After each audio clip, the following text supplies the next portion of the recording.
Williams is dealing with a huge financial problem, and Mercedes isn't doing too well with its updates either. In this video, we'll cover all of that. To start off, things are looking rough for Williams. They had a devastating run of 5 serious crashes in just 10 days, all between Mexico and Sao Paulo. These crashes led to significant financial losses and material damage that, according to James Vowles, would be unsustainable for any F1 team. Plus, these incidents led to a major shortage of spare parts and seriously compromised their preparation for these last few races. This final triple header of 3 races in a row. But here's the main issue. Teams are already starting to focus on 2025, and a few still have minor updates coming in these last races of 2024.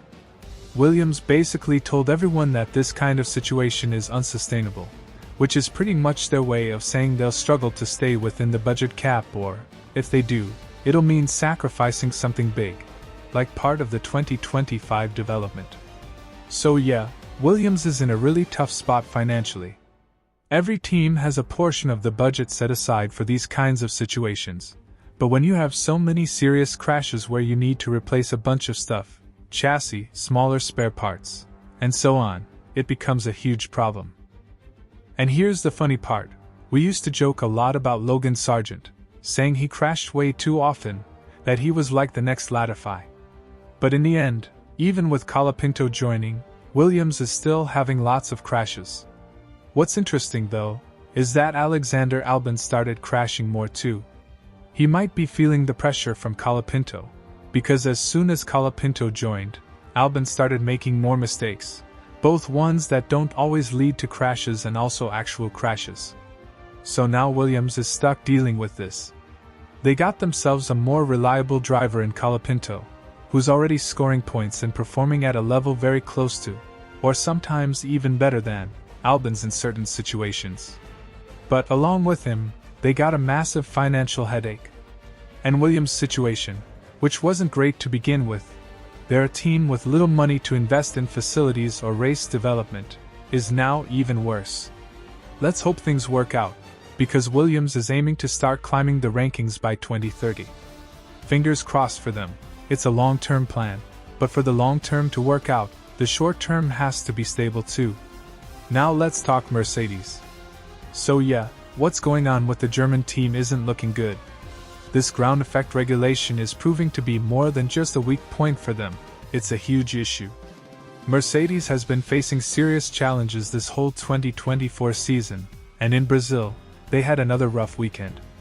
Andrew Chauvelin, the chief engineer, highlighted the struggles both drivers have been facing on the track in the last races, and even pointed out that George Russell has been faster than Hamilton. And everyone can see it. Hamilton is having a tough time keeping up with Russell's pace.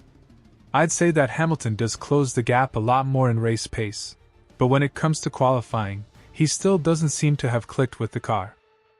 And what's strange is that all this is happening in the second half of the season. Mercedes wrapped up the first half by winning 3 out of the last 4 races, performing well. Not the fastest team, but they were still strong, fighting closer to the front. Then, after coming back from the summer break, they just disappeared. They can't seem to find performance anymore, and Andrew Chauvelin confirmed something super important. Every update they brought since then hasn't solved the car's fundamental issues. Now, they're fully focused on developing the 2025 car and are using this fight among teams to understand the performance gap they need to make up. So they're studying what the other teams are doing, trying to see what their rivals are up to so they can improve and figure out where they're going wrong. It's like the team completely lost itself in the second half of the season. It's wild how Mercedes just fell behind. The news on the upgrades is pretty concerning, because we're about to enter the final year of this regulation and Mercedes has been facing the same problems since 2022. This is the 3rd season where Mercedes just can't seem to develop the car and keeps getting lost in its development path. And even with Mike Elliott leaving, who a lot of people thought was the main issue, it hasn't necessarily paid off. We thought, back when they were winning races. Could this be it? Maybe the problem was Elliott's concept for the car? But now we're seeing the problem runs even deeper. Mercedes just can't seem to figure out this ground effect regulation, and maybe the issue lies in their simulator or their virtual development, because the numbers aren't adding up. Every team has faced this issue at some point, but Mercedes's case is more frequent and more consistent than the other top teams. So let's see what happens in 2025. Mercedes had all the pieces to be in a better position, and it looks like they'll be starting from scratch once again next year. It's almost like this whole regulation period was a waste for them. Let me know what you think in the comments. Take care, thanks, and catch you next time.